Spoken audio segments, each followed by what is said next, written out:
Hello, mapagpalang araw po sa inyong lahat, mga minamahal na mga taga-subaybay.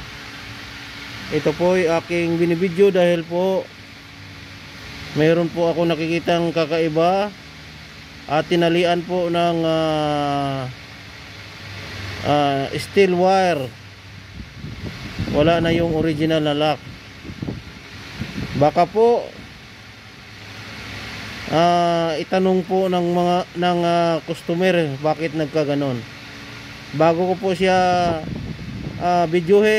bago ko po siya tanggalin, videohin ko muna para meron akong ebidensya.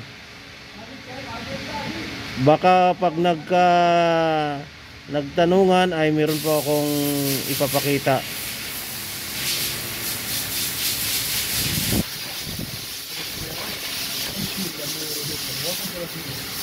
Wahid.